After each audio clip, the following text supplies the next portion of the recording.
प्रिय विद्यार्थियों, खुश रहो। हम पिछले कुछ वीडियोस में सर्व समीकरणों की चर्चा कर रहे हैं। बीजगणित में जो महत्वपूर्ण सर्व समीकरण आती है उनके बारे में अपन सीख रहे हैं।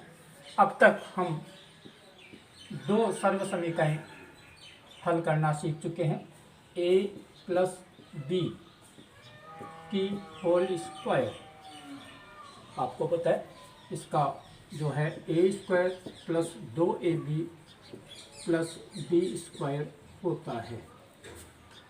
कल हमने इसके अंतर्गत दूसरी सर्व समीकरण a माइनस बी की होल स्क्वायर पढ़ा था और ये था A square minus 2ab plus B square.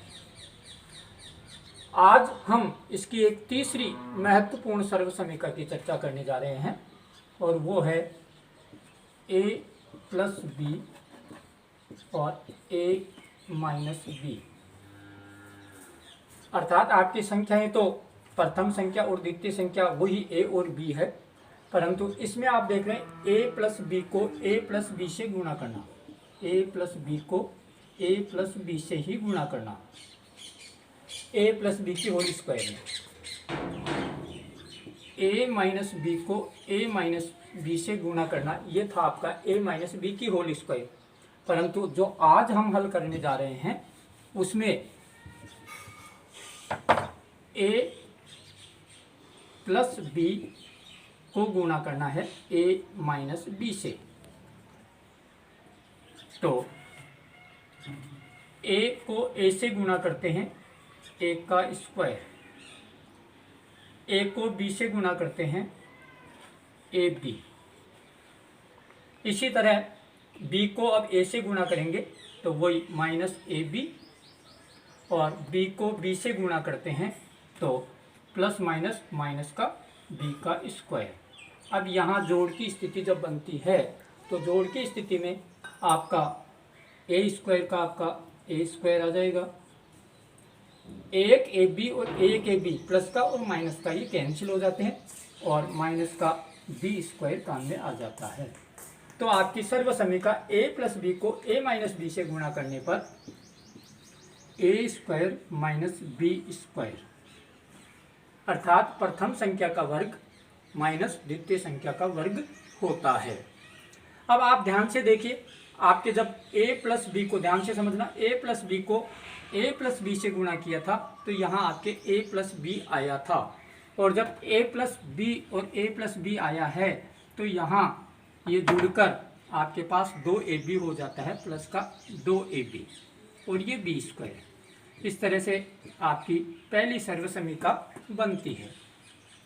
अब इसमें यदि हम a माइनस बी को a माइनस बी से गुणा करते हैं तो आप देखना कुछ हल्का सा परिवर्तन होता है। a माइनस बी को a माइनस बी से गुणा करते हैं तो आपके पास ये माइनस ए बी और ये माइनस ए बी और ये माइनस माइनस प्लस का हो जाता है, और आपका रिजल्ट जो है यहाँ एक ए बी माइनस का और एक ए बी माइनस का जुड़कर माइनस के 2ab हो जाते हैं। अब इसमें आप देख रहे हैं, इसमें 2ab कहाँ गया, बिल्कुल स्पष्ट दिखाई देगा आपको, ए बी प्लस में और ए बी माइनस में, तो यहाँ ये कैंसिल हो जाता है और ये 2ab ना आकर a square minus B square ही आता है। तो ये आपकी तीसरी सर्व समीकरण है। इसको भी हम हिंदी में समझ सकते हैं। ऐसी स्थिति में यदि आपका सवाल है तो प्रथम संख्या का वर्ग माइनस द्वितीय संख्या का वर्ग कर देते हैं। अब इसके लिए हम कुछ सवालों का प्रयोग करते हैं। 2x प्लस 3y और 2x माइनस 3y, इसे हल करना है। तो a प्लस बी और a माइनस बी अर्थात प्रथम संख्या का वर्ग, a का वर्ग, प्रथम संख्या है 2x, तो 2x का वर्ग करेंगे तो 4x स्क्वायर, माइनस आपका द्वितीय संख्या 3y, तो 3y 3 तिया 9y स्क्वायर।